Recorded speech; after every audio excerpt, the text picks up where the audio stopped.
ରୁମ୍ରେ ବସି ବସି ବିଜା ଲାଗିବାରୁ ଆମେ ସାଙ୍ଗସାଥି ଖଟି କରିବା ପାଇଁ ବାହାରି ପଡ଼ିଲୁ ମାର୍କେଟ ଯିବା ରାସ୍ତାରେ ଗୋଟିଏ ମସଜିଦ୍ ପଡ଼ିଲା। କ୍ୟାମେରାକୁ ଟିକେ ବୁଲେଇ ଦେଖିଦେଲି, ଭାଇ ଦେଖ ମସଜିଦଟା କେମିତି ଦେଖାଯାଉଛି।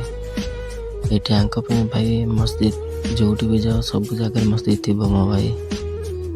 ସେଥିପାଇଁ ଆଗକୁ ଯାଉ ଯାଉ ଭାଇ ଇଣ୍ଡିଆ ଭଳି ଟ୍ରକ୍ ତ ନାହିଁ, ଦୁବାଇରେ ଟ୍ରକ୍ ଦେଖ ଭାଇ କେମିତି ଦେଖିବା ପାଇଁ ମଜା ଲାଗିବ ଭାଇ, ବୁଝିଲ ନା ନାହିଁ। ଦୁବାଇ ଟ୍ରକ୍ ଆଗା।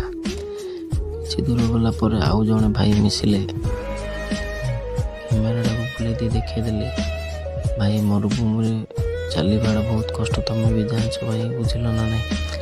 ଆମକୁ ସେ ଓଭର ବ୍ରିଜ୍ ପାସ୍ କରିବାର ଅଛି, ସେଥିପାଇଁ ଚାଲି ଭାଇ ମରୁଭୂମିରେ ଗୋଡ଼ ହାତ ହାଲିଆ ହେଲା।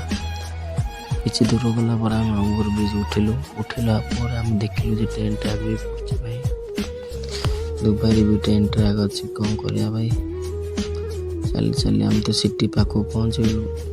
40 ମିନିଟ୍ ଲାଗୁଛି ଭାଇ ସିଟିକି ଆସିବା ପାଇଁ। କ'ଣ କରିବା, ଯିବା ପାଇଁ ଗୋଟେ ରାସ୍ତା, ଆସିବା ପାଇଁ ଗୋଟେ ରାସ୍ତା ମୋ ଭାଇ।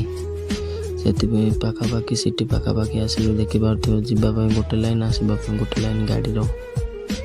ତାପରେ କିଛି ଦୂର ଗଲା ପରେ ଗୋଟେ ସୋରୁମ୍ ପଡ଼ିଲା, ସେକେଣ୍ଡ ହ୍ୟାଣ୍ଡ ସୋରୁମ୍। ଏଇଠି ସବୁ ଗାଡ଼ି, ସବୁ ସ୍ପୋର୍ଟସ୍ ଗାଡ଼ି, ରେସିଂ ବାଇକ୍ ସବୁ ଭଡ଼ାକୁ ଦିଆଯାଏ। ଟିକେ ରହିଲୁ, ଫଟୋ କାଢ଼ିଲୁ। ତାପରେ ଆଉ ଗୋଟେ ଭାଇ ବ୍ଲଗ୍ କରୁଥିଲେ। କିଛି ଦୂର ଗଲା ପରେ ଭାଇ ମାର୍କେଟ ଆସିଲା ପରେ ଦେଖି ବହୁତ ଖୁସି ଲାଗିଲା ଭାଇ। 40 ମିନିଟ୍ ଚାଲି ଆସିଲୁ ଆମେ।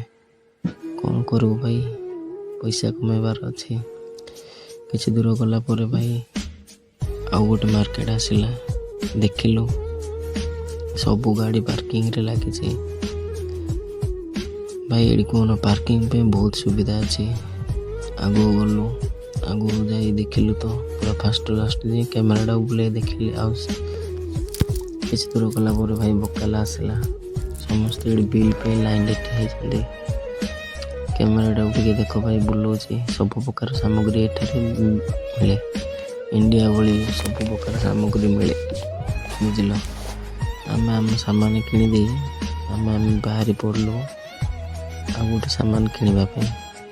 ଦେଖିପାରୁଥିବ ସବୁ ପ୍ରକାର ସାମାନ ଅଛି। ଇଣ୍ଡିଆରେ ତ ସବୁ କୁଣା ମାଗିବାକୁ ପଡ଼ୁଛି, ଏଠି କିଛି ମାଗିବାକୁ ପଡ଼ିବନି ଭାଇ।